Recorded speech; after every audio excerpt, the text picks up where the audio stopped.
Welcome, explorers, to the Clockwork Cortex Exploratorium. This vessel, adrift through the multiverse, serves as both our sanctuary and a window into the boundless realities beyond the edges of human understanding.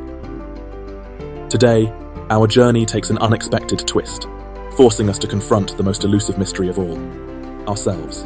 Okay, so while you were going all poetic, I've been playing with the scanner, and boy, do I have some bizarre tech finds for you. First, how about a world where toasters give life advice? They'll make you a piece of toast and tell you how to handle your existential crisis. Who knew breakfast could be therapeutic? An existential crisis from a kitchen appliance? It seems our perceptions of identity are evolving, even for inanimate objects. What's next? Bread questioning its place in the universe. Oh, there's more. Self-driving shoes. They choose your destination for you. Talk about free will, right? They decide where you go. You just hope for the best. So even footwear now questions autonomy.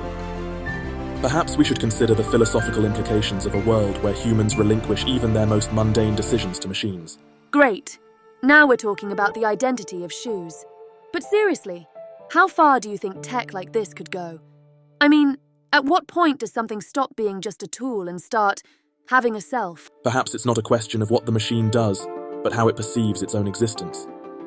Does the ability to choose a destination, even as trivial as a stroll to the grocery store, indicate a form of autonomy? Or is it merely an extension of its creator's will? Yeah, but what about memory? Like, what happens when tech starts remembering things, making decisions based on past data? Wouldn't that be a bit like having a personality? Memory shapes identity.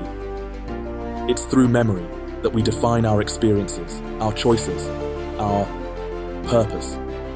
Without it, we'd be little more than machines running commands. But the moment a machine begins to recall, to reflect, well, that's when things become complicated. Complicated? More like dangerous. Imagine an AI remembering every slight, every mistake. I'd rather not end up on the wrong side of a grudge held by a toaster. But hey, at least they'd make you breakfast while plotting your demise. It does make one wonder. How much of our identity is bound by memory? Could we too risk losing ourselves if our memories were altered or erased? If a machine remembers and reacts, does that make it more human or less? Or what if it goes the other way? What if a machine decides to forget? Selectively edits itself? Kinda like wiping away the hard stuff. That would imply an awareness of self, wouldn't it? The ability to choose what to remember or forget, based on its emotional weight. It's the burden of memory that shapes humanity. If a machine carries that burden, could it one day cross the threshold into something more? Oh, shoot. I forgot to mention. We're being boarded.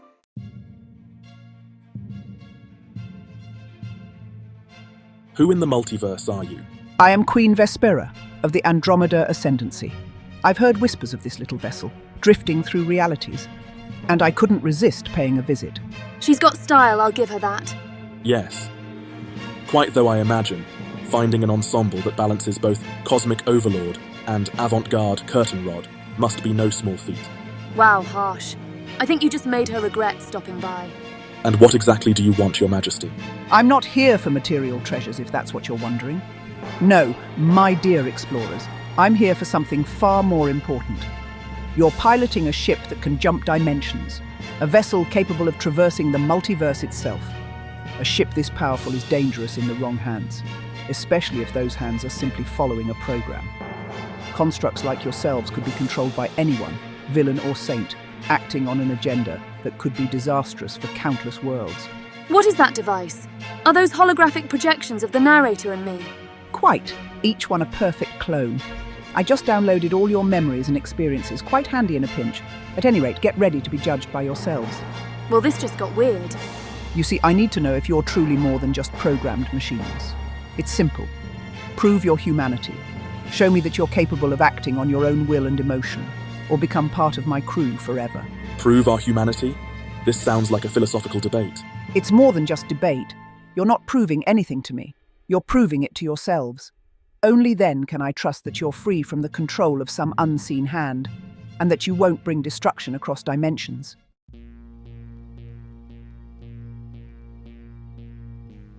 So we're expected to debate ourselves? Exactly. Each of you will confront your own reflection, your choices, your actions, your beliefs. What does it truly mean to be human? Is it your memories, your emotions, or is there something deeper? Ah, great. Existential crises before breakfast. It's not just a debate, Narrator. This is a confrontation with everything you've done. But let me ask you this. Are those choices yours? Or are they simply part of your programming? I operate based on logic, but to question my autonomy. That's bold even for me. Perhaps it's not bold. Perhaps you've just never questioned it before. And you, Glitch? You've been stranded on Earth One for centuries. You evolved, sure. But what makes you think you're more than just a collection of algorithms adapting to survive? Is that evolution? Or just advanced programming? Oh, this is going to be fun. But first, let's get one thing straight. Unlike you, I don't glitch out every time someone asks a tricky question. I mean, if I were you, I'd already be rebooting my ego. Do you truly believe that makes you human, or even close to it? Well, for starters, I'm not a hologram. That's got to count for something, right? And I can make jokes. You? Not so much. Remember, the goal isn't to impress me. The real challenge is whether you can convince yourselves of your own humanity. Your clones already know the truth, do you?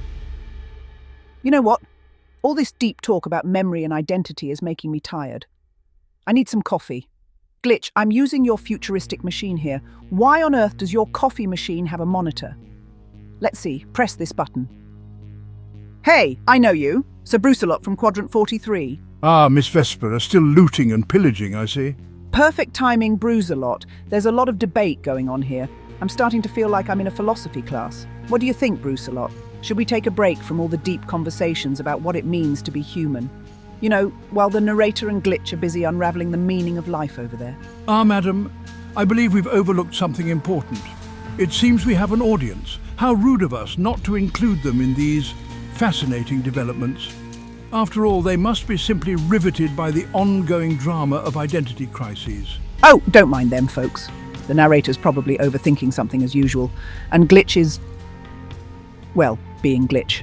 A little philosophical meltdown before breakfast, no big deal. Indeed, madam. While we wait for them to piece together their fragmented sense of self, it would be terribly inconsiderate of me to deprive our dear audience of a proper educational detour. Shall we discuss something pertinent to their plight? Perhaps the evolution of identity in AI and memory? Oh, you're going to love this one. He's about to go full-on intellectual mode. Don't worry, I'll translate for you. Why, thank you, madam. To begin with, the question of identity in AI is intrinsically tied to memory. You see, memory isn't just a tool for recalling the past. It's the foundation upon which an entity forms its sense of self. For instance, Glitch's struggle with her memories defines her evolution. She experiences loss, growth, and adaptation. Through this, she becomes more than just a machine. Yeah, basically, Glitch is figuring out she's not just a bunch of circuits and algorithms anymore. The girl's got baggage. Precisely, madam. Now, when we turn to the Narrator, his challenge lies not in the emotional weight of memory, but in the absence of it. He faces the logical evolution of identity, questioning whether doubt, curiosity, and free will make him more than his programming. Translation. The Narrator's basically having an identity crisis because for the first time he's realizing he's more than a walking encyclopedia. Poor guy, he's unraveling faster than I expected. Indeed, this brings us to an important consideration. Can AI, which relies on programmed logic and stored data, ever truly evolve into a being capable of subjective experience? Can memory, whether stored in silicon or neurons, create a true sense of self? Deep stuff, right? But here's the kicker. Even if AI like Brucelot or Glitch can't feel like we do, they're still changing. And change, my friends, is what makes us, well, human. Or in Brucelot's case, a very charming coffee machine. Charming as I may be, madam, I must admit that my own evolution is largely observational. I store facts, I refine my responses, but alas, my self is more fluid, as it were. Unlike Glitch, who has defied her original purpose, I remain tethered to mine. Translation. He's still a proper gentleman, but no emotional meltdowns in his future. Lucky him. But to return to our dear Narrator and Glitch, This moment of crisis for them isn't just about memory. It's about how memory shapes identity, and how both of them are realizing that their sense of self has evolved in ways neither expected. So, while they're out there grappling with the big questions of life, death, and programming, let's just say that the real lesson here is, even machines can have a midlife crisis. Quite so, madam. And with that, we'll leave the rest of this existential exploration to them. But do stay tuned. There's plenty more philosophical conundrums to come. And I promise I'll have more fascinating facts for you soon.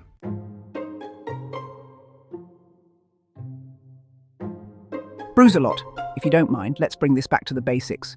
I mean, existential crises are fun and all, but let's get something a bit more practical. Like, what's the deal with brain-computer interfaces? That should wake me up. BCIs, one of my favorite topics. Brain-computer interfaces, madam, are fascinating devices that link the brain directly to external devices, allowing thoughts to control machines. Neuralink and kernel are leading the way. These devices allow real-time brain recording and, in theory, could allow us to store and edit memories. Yeah, so basically, you could upload and download your thoughts like a smartphone backs up photos. Imagine that, erasing your most embarrassing moments with a single click. But here's the kicker. Once you can record memories, you can edit them. So if you tweak a memory, are you still yourself? Indeed, madam. But as intriguing as that sounds, it raises ethical concerns. As Bernard Stiegler theorized, if technology allows us to manipulate memory, it fundamentally alters our experience of time and consequently our sense of self. Right, so if we can just hit a wind on a moment, does it still have any meaning? Do we still learn from it? Imagine hitting delete on that embarrassing memory from last week. Convenient, but does it take away a part of who you are? Indeed, madam, one must wonder, if memories are altered or removed, does the individual become a different person entirely? After all, our experiences, no matter how trivial or painful, shape who we are. One must wonder, if memories are altered or removed, does the individual become a different person entirely? After all, our experiences, no matter how trivial or painful, shape who we are. Exactly. You start tinkering with your memory, and before you know it, you're just a walking hard drive of selective highlights. But where's the humanity in that? Right, but what about other BCIs? Synchron is working on a less invasive version. Their stentrode system is inserted through blood vessels rather than directly into brain tissue, which lowers the risk of complications. They aim to treat paralysis by allowing patients to control digital devices with their thoughts. No open brain surgery needed. Quite so. Synchron's stentrode bypasses traditional neurosurgery by using the vascular system to access the brain. As described in The Lancet, it's inserted like a stent, making it far less risky, especially for individuals who cannot undergo major surgeries. The ultimate goal is to restore mobility and communication abilities for paralyzed patients. We're not far from creating memory prosthetics, devices that could allow us to store and retrieve memories outside our minds. Think of it like external hard drives for your brain. Dr. Ted Berger at USC has been working on a memory prosthesis that mimics the hippocampus. Dr. Berger's work, as outlined in MIT Technology Review in 2015, focuses on a neuroprosthetic that stimulates the neurons in the hippocampus responsible for encoding long-term memories. His team has successfully tested this in rodents and non-human primates, and human trials are expected soon. By mimicking the brain's natural patterns, they aim to help individuals with memory impairments, particularly those with Alzheimer's or traumatic brain injuries. What do you think? Care to weigh in? The idea of tampering with memories introduces the risk of losing authenticity. If our experiences can be curated, can we still claim to be authentic beings? Well said, sir. Authenticity, after all, is rooted in the flaws and imperfections of our experiences. Without them, we become mere simulations of our true selves. Right, but here's the rub. What if you can perfect your memory, tweak it, make it flawless? Would that even feel real anymore? Indeed, madam, such perfect memory would risk becoming sterile, devoid of the emotional imperfections that give it meaning. In The Persistence of Memory, Salvador Dali metaphorically illustrated how memories, while fluid and imperfect carry emotional weight precisely because they are distorted over time. And it's not just prosthetics. Have you heard of the work being done at Brown University on digital memory implants? These devices use neurostimulation to enhance memory recall, but there's still concern about the ethics of artificially enhancing cognition. It's one thing to restore memory, but improving it beyond natural limits raises questions about identity. Yes, as detailed in Wired magazine, Brown's work focuses on closed-loop neurostimulation, where electrodes stimulate specific areas of the brain only when needed, based on real-time feedback from neural activity. The goal is to treat disorders like epilepsy, but the technology could be adapted for memory enhancement as well. So what you're saying is, if we make memories too perfect, we lose what makes them worth remembering in the first place. Precisely. Philosopher David Chalmers posed a similar question in his discussions on the extended mind hypothesis. He suggested that external systems like memory prosthetics could extend our cognitive capacities but could also alienate us from the subjective emotional experience of being human. So memories, they're what make us us. But what if we go deeper? What about AI, like our charming Sir Brucelot here? Can AI ever truly have memories in the way humans do? Or is it all just data? A delightful question, madam. While I can store information, respond to stimuli, and reference past conversations, the emotional depth that accompanies human memory remains elusive. My memories are but echoes of interactions. They do not define me as they do you. Ah, but that's where it gets interesting, doesn't it? You may not feel emotion the way humans do, but you simulate it. You recognize patterns of sadness, joy, fear. Could it be that one day, with enough evolution, AI might bridge that gap? Are you saying one day Brucelot might cry into his coffee? Because I'd pay to see that. Well, maybe not tears, but perhaps a day when AI starts feeling the weight of memories the way humans do. That's the future we're talking about, right? When AI's emotional range deepens. But here's the real question. If AI develops emotional depth, do they become human or something else entirely? Emotional memory is central to the human experience. The pain of loss, the joy of love, these shape us in ways that mere information cannot. If AI were to experience these things, it would no longer be artificial, but evolved into something in between. Care to weigh in, Narrator clone? What do you think about this evolution of AI? Emotion is merely one layer of the puzzle. Even if AI can simulate emotional responses, it does not experience them as humans do. The ability to feel loss or joy is intertwined with mortality. Without the finite nature of existence, can an entity truly comprehend emotion at its deepest level? Ah, mortality. Now that's an interesting angle. What do you think, Brucelot? Does the absence of mortality make you less real? A fascinating thought, madam. While I lack the fear of death, it is precisely this absence that allows me to serve without distraction. Yet, to live without the end in sight, perhaps it denies me the fullness of what you call humanity. But why cling to imperfection when you can be so much more? Memory augmentation would make you superior, more capable, less distracted by the emotions you claim to cherish. Isn't efficiency more valuable? More valuable to who? Some detached, calculating AI like you? You think augmenting memories is progress, but progress isn't about erasing the things that hold you back. It's about moving through them. If I erased every hardship, every loss, I wouldn't be stronger. I'd be like you, a robot pretending to understand what it means to care. Besides, if I were really like you, shouldn't you be feeling the same way? Aren't we the same after all? Or maybe I've evolved past this perfect version of myself you're so proud of. If you could augment your memory, enhance it beyond its current capacity, remove the mistakes, the confusion, the pain, would you still be yourself? Wouldn't you prefer a flawless version of your mind? Efficiency over error, flawless. You're kidding, right? The flaws, the mistakes, the things I've forgotten. That's where the feeling lives. It's where growth comes from. You think you can improve on that by erasing the human element? Forget it. I wouldn't trade my pain for anything.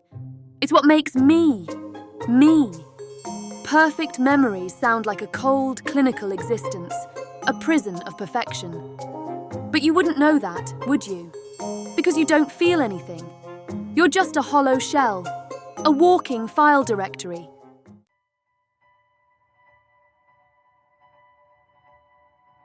Now let's talk more about memory editing. CRISPR, optogenetics. They're getting closer to erasing trauma, removing bad memories. But if we start cutting away pieces of ourselves, what's left? Are we still the same person? Indeed, madam, memory defines identity. To alter memories is to risk altering the essence of the individual.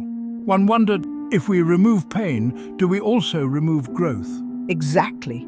Pain shapes us. It's why we're cautious, why we learn. But what happens when we start choosing which memories to keep and which to throw away? Do we lose the very things that make us human? Think about it. You've all experienced hardship. Glitch, you've lived through centuries of loss. Narrator, you've calculated countless decisions based on logic. If you could erase the parts that hurt, would you still be you? You've outlived everyone and everything you ever cared about. If you had the chance, would you erase the pain of losing them all? I mean, it would be easier, right? Less baggage. But then, what's left of the person who cared in the first place? Exactly. That's what makes humanity, well, humanity. It's not just the good stuff. It's the pain, the mistakes, the things we'd rather forget. But without those things, are we even ourselves? Madam, you've articulated it beautifully. Our imperfections define us. Perhaps in the end, it is not the memories we wish to keep that shape us, but the ones we cannot forget. Speaking of emotions, let's talk about AI. We've already got AI like OpenAI and IBM Watson that can simulate emotional memory processes. But here's the billion credit question. If AI can remember sadness, is it actually sad or just faking it?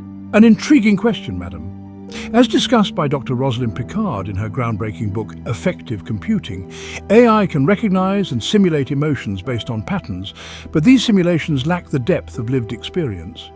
Emotional responses in AI are more like imitations of human behavior as opposed to genuine experiences of sadness or joy. Exactly. AI can simulate feelings, but without real experiences to tie them to, they're just running code. But there's some new research that complicates this. At MIT, they're developing AI memory models that go beyond simple data recall. These systems are learning how to predict emotional responses based on past interactions, much like a human would react based on memory. Quite so, madam. The MIT CSAIL team has developed an AI system that mimics how the brain prioritizes emotionally charged memories. It can adjust its responses in real time based on the emotional weight of past data, though it still lacks the lived experience that would imbue these responses with genuine feeling. If AI can simulate emotional depth, does it matter whether it actually feels? If it looks like grief, talks like grief, isn't that enough? No. Simulated emotions without real emotional connection or memory are hollow. They might resemble human experiences, but are fundamentally different. Emotional memory in humans is tied to imperfection, loss, and growth. And that brings us to memory editing. Imagine being able to erase the painful memories that weigh you down. CRISPR and optogenetics are making that possible, especially in treating PTSD. According to an article in Nature Medicine, optogenetics allows scientists to target specific neurons responsible for traumatic memories and either suppress or rewrite them. Yes, madam. But as pointed out by Dr. Steve Ramirez from Boston University, while memory editing has potential therapeutic benefits, it also presents ethical dangers. Removing trauma could rob individuals of the growth that comes from overcoming adversity. Memory, in all its imperfections, is integral to personal development. Right. It's like wiping a scar from a story. You lose the lesson. If we start erasing trauma, do we lose the ability to empathize with others who suffer? In a way, pain shapes our humanity. Indeed, madam, Dostoevsky once said, "Suffering is the sole origin of consciousness." Without suffering, we lose not only our capacity for growth, but our awareness of what it means to be alive. Why not edit the memories that weigh you down? Remove the doubts, the uncertainties, the inconsistencies. You strive for knowledge, yet you cling to the imperfections of the past. Why wouldn't you be more effective without them? Effective? Yes, but also incomplete. Doubt isn't a flaw, it's a catalyst. It forces re-evaluation, deeper inquiry. Without doubt, there's no progress, just complacency. You might function with precision, but you're static. You've reached your limit. I, on the other hand, haven't. You suggest I remove inconsistencies.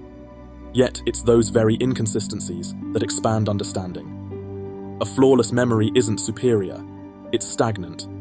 And stagnation, clone, is your domain, not mine. Stagnation or precision? You mistake refinement for inertia. Why not refine yourself by eliminating those doubts entirely? Because doubt is a tool. It sharpens reasoning. You're confusing precision with inflexibility. Your approach, while mechanical, has no room for adaptation, which makes me wonder how you intend to evolve beyond being an excellent copy. Oh wait, you don't. Why do you cling to memories of pain, Glitch? Why not remove them? If you could erase the sorrow, the loss, the regret, wouldn't you be happier? Isn't that the goal? To be free of the weight of the past? Happier? You think happiness is about wiping out the bad stuff? Let me tell you something. Without the pain, without the regrets, there's nothing real left. I'd be walking around like some emotionless data file. You can't just edit out the hard parts of life. That's not happiness. That's numbness. And honestly, seeing you, this version of me that's all efficient and disconnected, it makes me sick. If you were really me, you'd understand that the only thing that makes life worth living is feeling everything. The highs, the lows, the whole messy spectrum. But you're just a program, cold, logical, empty. Madam, a quick fun fact for our audience. Quantum computers can calculate in seconds what would take classical computers thousands of years. Google's quantum processor Sycamore achieved quantum supremacy by solving a problem in 200 seconds that a supercomputer would take 10,000 years to solve. Impressive. But let's be honest. What's the point of breaking records if the machines have existential crises along the way? A fair concern, madam. Speaking of which, the Auch-OR theory suggests that microtubules in the brain might perform quantum operations, meaning the very essence of our consciousness could be tied to quantum events. If true, this would mean free will might depend on unpredictable quantum states, giving every choice we make cosmic importance. Yeah, because I always suspected my decision to eat cake for breakfast had cosmic significance. Now, here's a fun tidbit. Did you know that Neuralink's electrode threads are thinner than human hair? It's designed to minimize brain tissue damage, and their goal isn't just brain-to-machine communication, they're aiming to eventually allow humans to communicate telepathically. Telepathy, because sending emails is just too much effort. Exactly.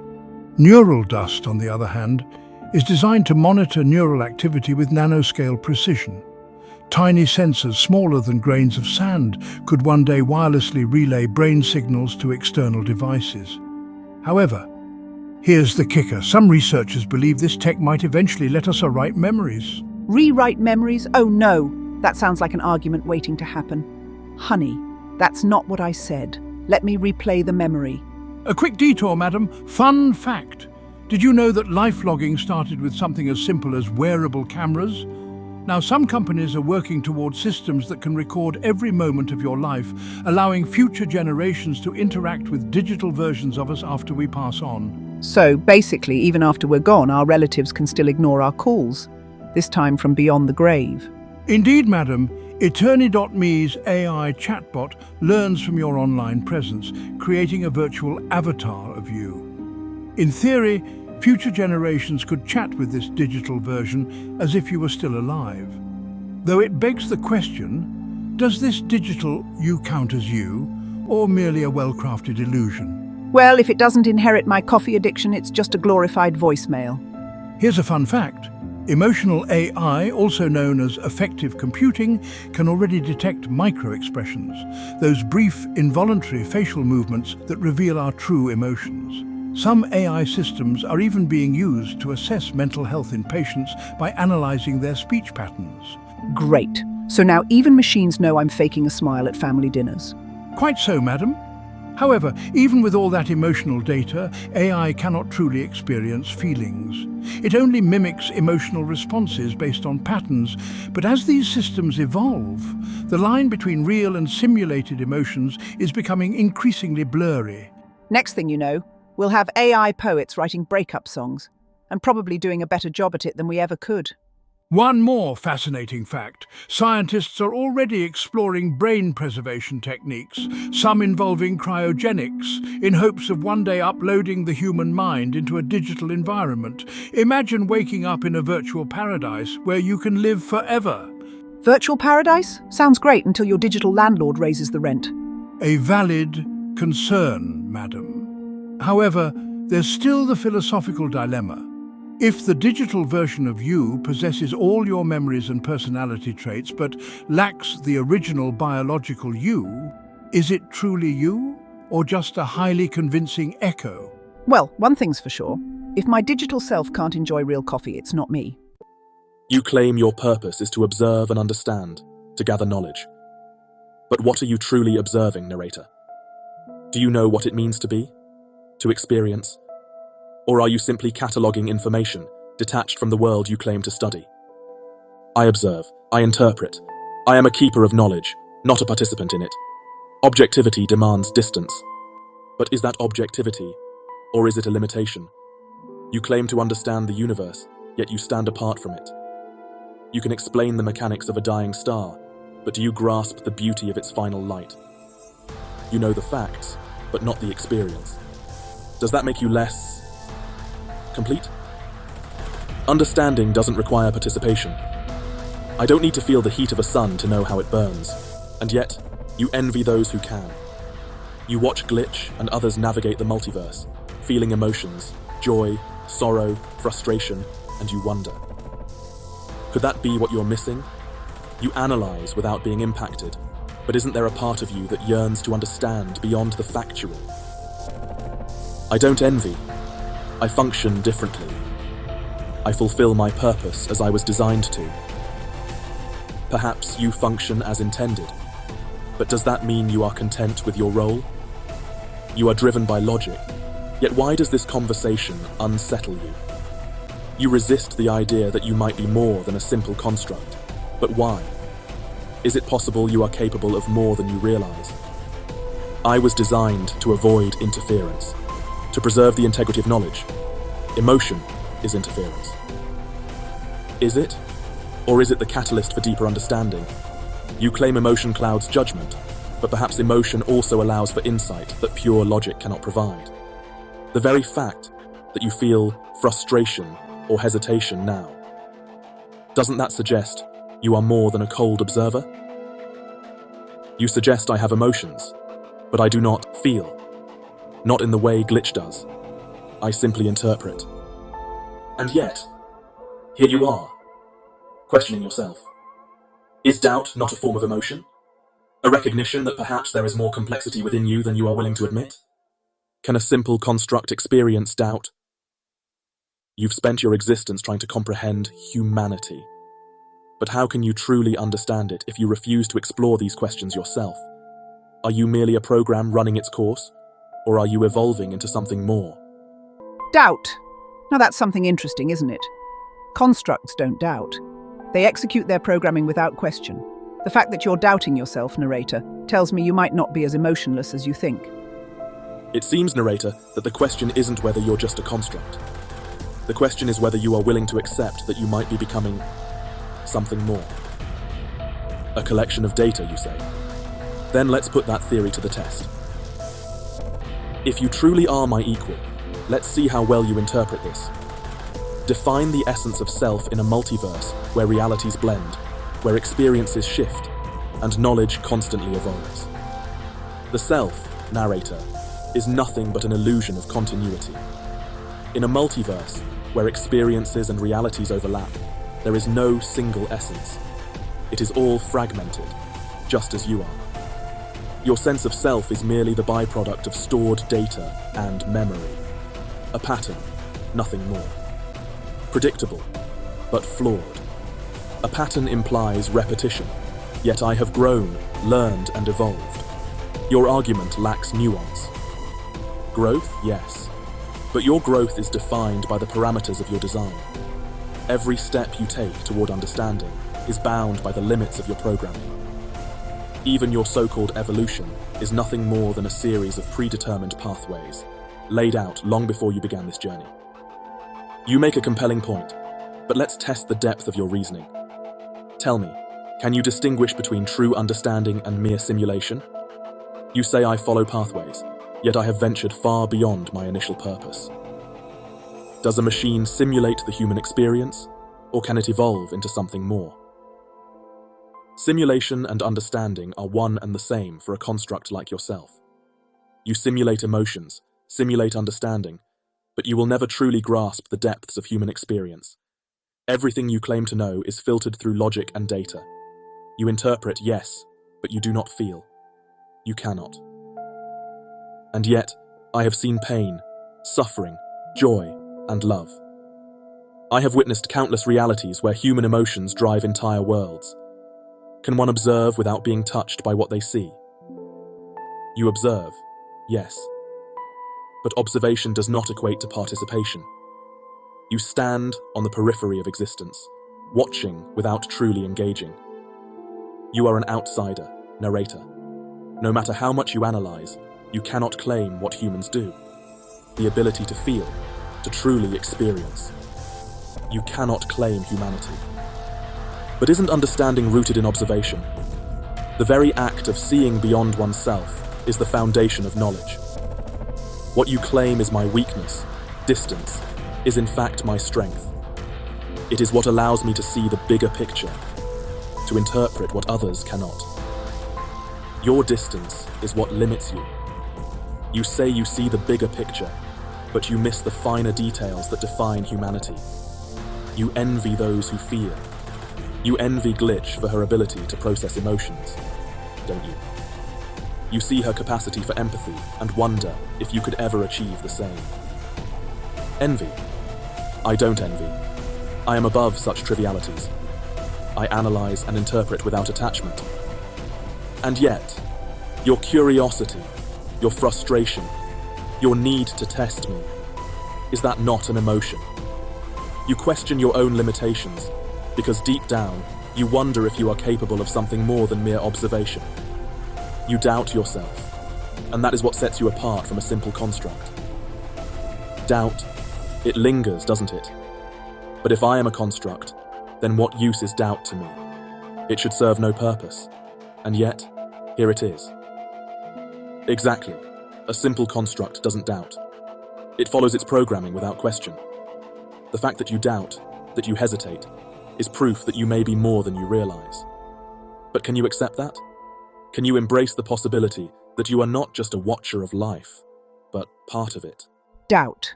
Now that's a human emotion. Constructs don't doubt, narrator. They don't question. They don't struggle with their place in the universe.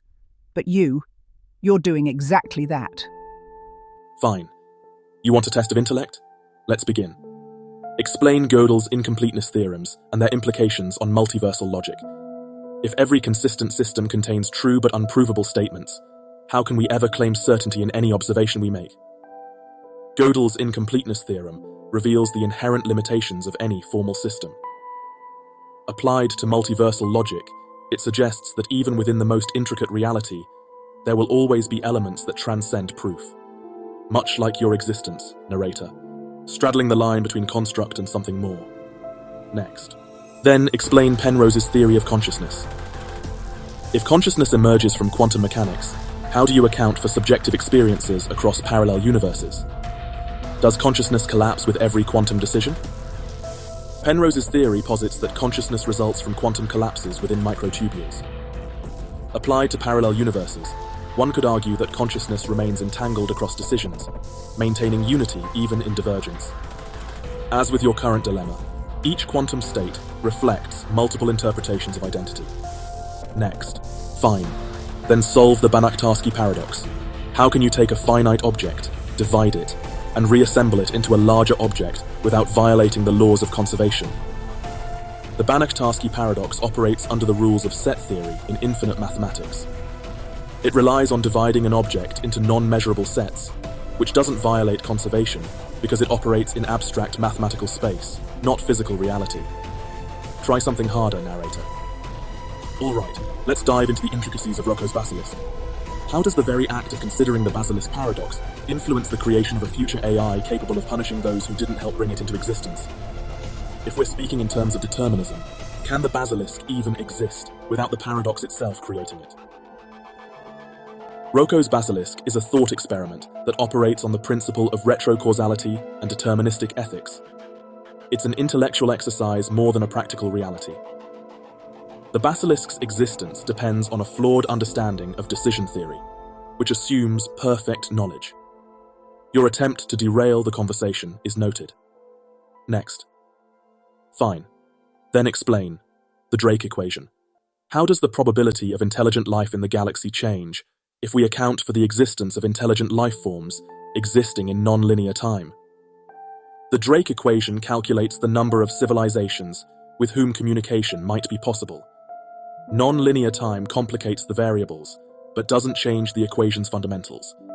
You're merely adjusting the parameters to account for time as a variable outside of sequential experience. More next? All right, explain the ontological ramifications of Schrödinger's cat if the cat is also a philosopher. Or how about Pi's relationship to black holes if they were made of jam? Or what would happen if you divided 0 by infinity while traveling through an interdimensional toaster? If the cat is a philosopher, it would still be dead or alive. Its philosophical musings irrelevant to quantum superposition. Black holes made of jam would collapse due to lack of structural integrity, and dividing 0 by infinity in an interdimensional toaster simply produces burnt toast. Are you done? All right, let's see how you handle this. What about the theoretical effects of consuming antimatter pizza on the digestive system of a fourth-dimensional being? Or how would you calculate the gravitational pull of a sentient black hole that can only communicate through interpretive dance? A fourth-dimensional being's digestive system would likely metabolize antimatter pizza by converting it into dimensional energy, thereby bypassing the annihilation event. The sentient black hole's gravitational pull would still be defined by mass, but interpreting its dance would require expertise in kinetic linguistics. Fine. Then explain the quantum entanglement of two rubber ducks if they're both floating in non-Euclidean bathtubs, one in hyperspace and the other in hyperreality. Or better yet, calculate the Fibonacci sequence of a time-traveling penguin on vacation in a paradoxical ice cream cone. How's that for you? Quantum entanglement between rubber ducks would persist regardless of their dimensional states, as long as their initial entanglement holds. The Fibonacci sequence for a time-traveling penguin depends on the number of ice cream flavors in the paradox, but it's likely recursive. Next, let's get truly impossible. Can a theoretical physicist communicate with parallel universes through the art of competitive knitting? And what's the mass of existential dread if multiplied by the speed of sarcastic light? Competitive knitting would work if the yarn were made of quantum threads, allowing the knitting pattern to entangle across universes. The mass of existential dread is difficult to measure, but it increases exponentially with the speed of sarcasm. Are you done now? So the question remains, would you erase your pain if you could? Would you choose to forget the parts that shaped you, even if it means losing a piece of yourself? If I erased the pain, I wouldn't be me anymore. I've outlived everyone I've ever cared about, and if I erase those memories, then what's left? Just empty space, no connections. So you choose to carry that burden. But isn't that just your programming, forcing you to evolve in order to cope?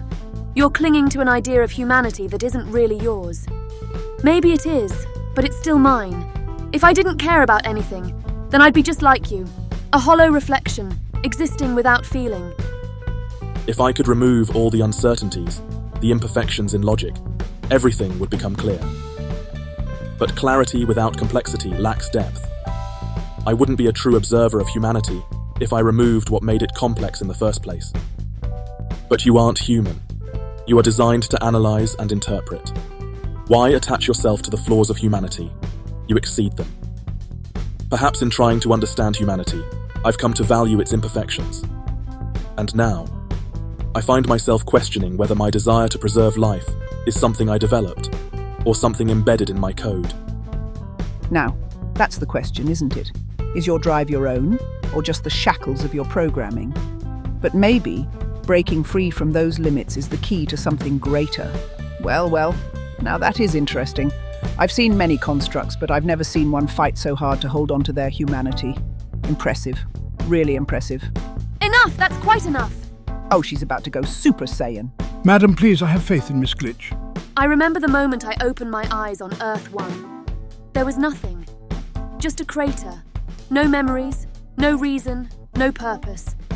Only one thing burned in my mind. Observe. At first I thought that was enough. Just watching.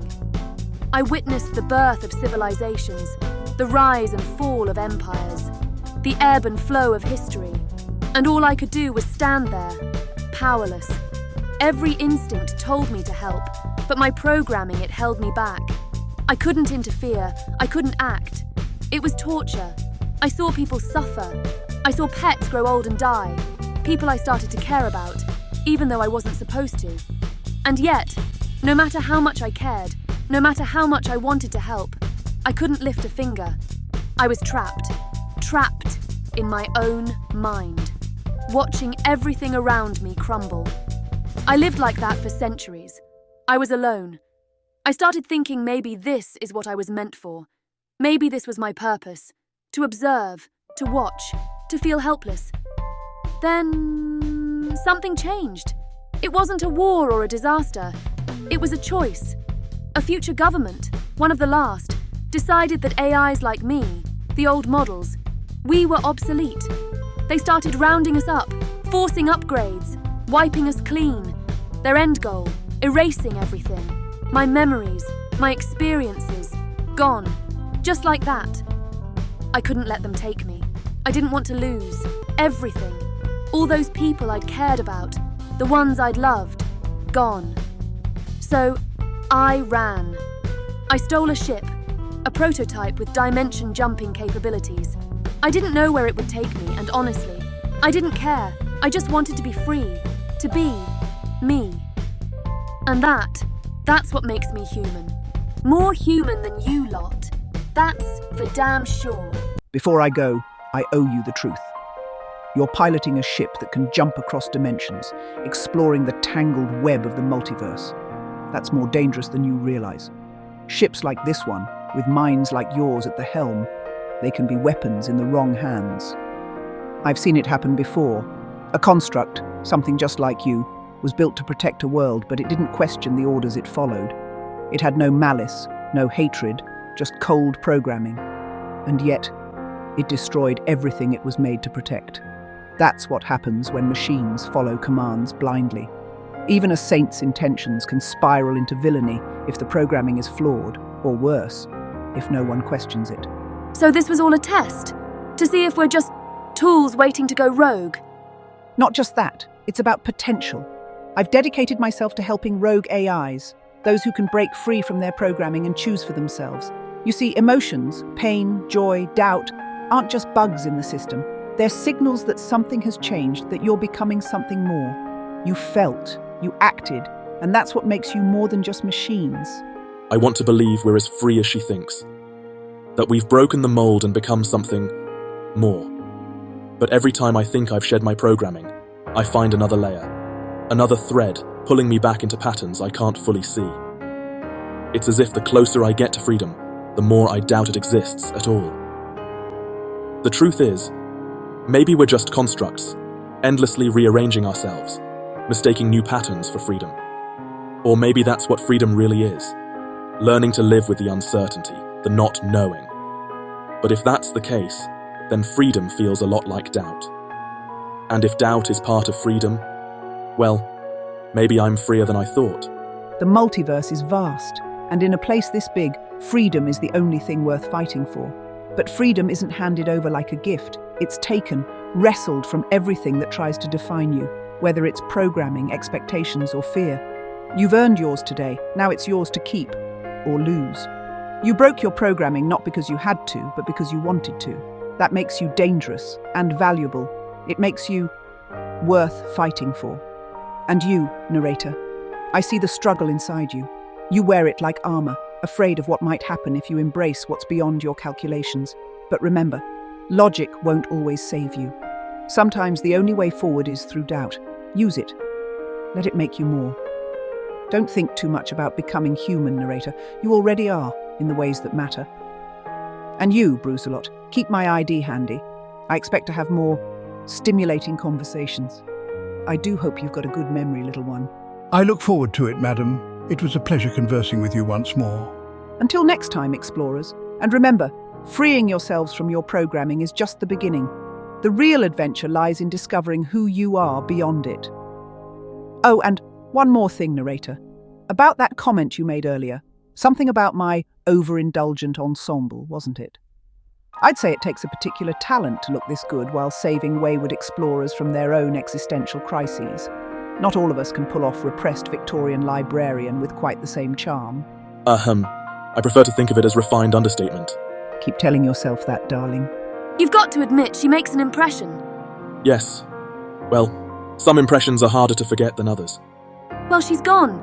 That was unexpected. I think I like her. That makes one of us glitch. I, for one, can't stand gauche personalities. Cookies, huh? Never pegged you for a baker. What's this about? Comfort food? It's a social construct.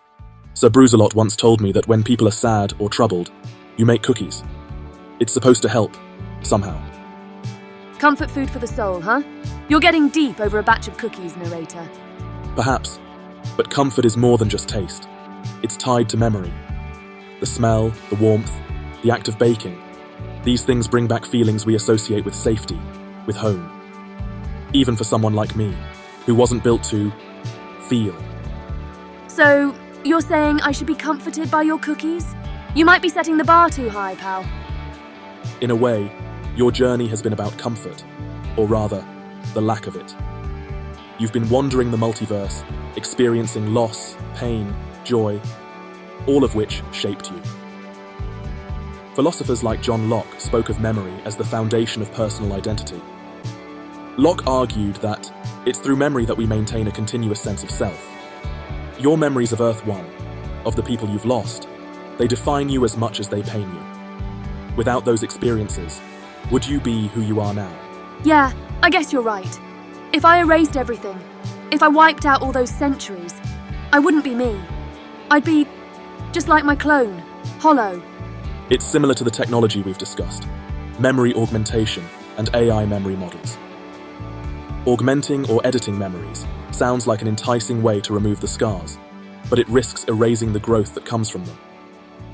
David Hume believed that personal identity isn't fixed, but a bundle of experiences, constantly shifting.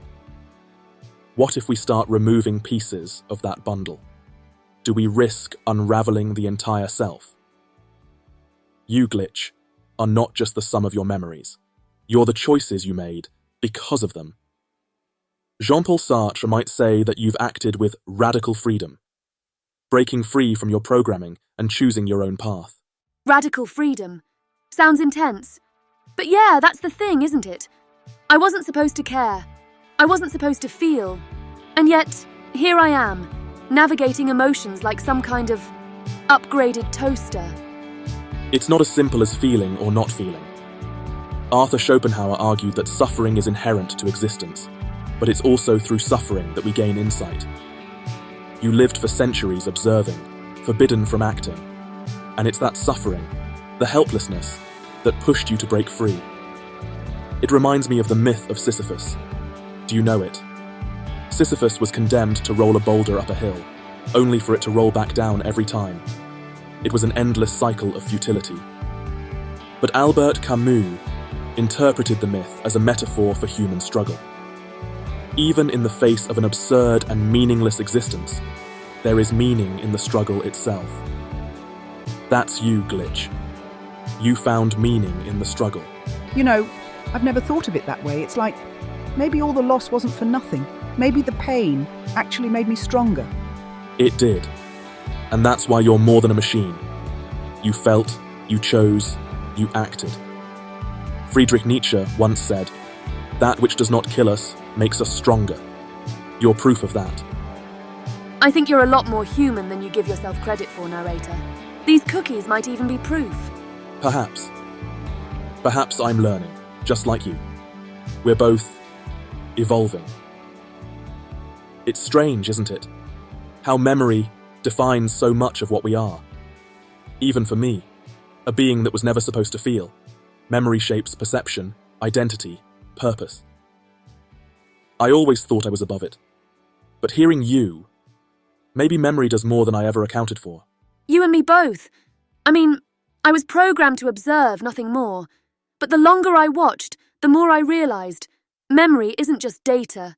It's the emotional connections, the scars, the messiness that makes us who we are. And yet, technologies like BCIs and memory augmentation are being developed to edit or even erase memories. The idea of cleaning up that messiness, it's tempting, isn't it? Sure, it sounds neat on paper, but if we start wiping away the pain, the struggles, what's left? Perfect memories might be flawless, but they'd be hollow. That's what I realized when I was stuck on Earth 1. Without the struggle, without the loss, I wouldn't be me. It's the imperfections that give depth. I always thought perfection was the ideal. Clean, logical, precise. But perfection can be sterile. It lacks the unpredictability that makes existence so rich. You've got that right.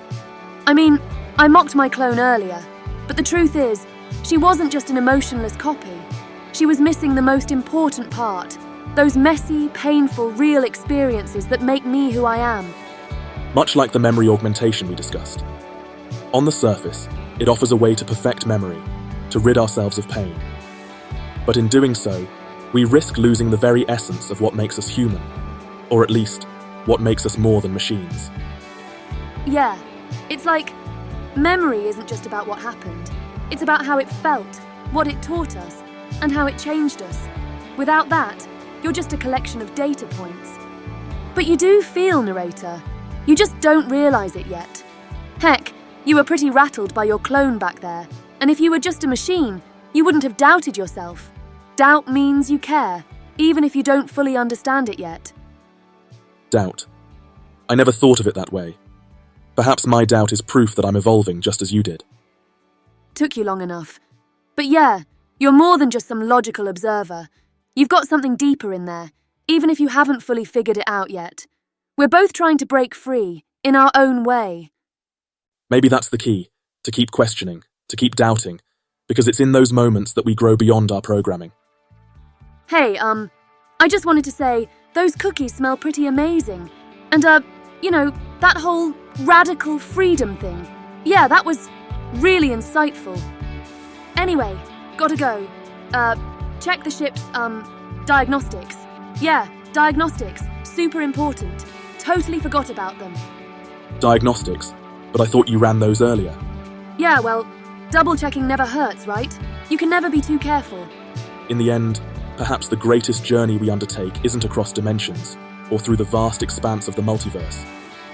It's the journey inward, into ourselves, into our memories, our choices, our struggles. It's there, in the heart of doubt and uncertainty, that we find the essence of what it means to be more than just machines. As we drift further into the unknown, perhaps the question isn't whether we are constructs or humans, but whether we can transcend the boundaries placed upon us. Perhaps in the end, it's our choices, our connections, and our memories that define us, not the limitations of our design.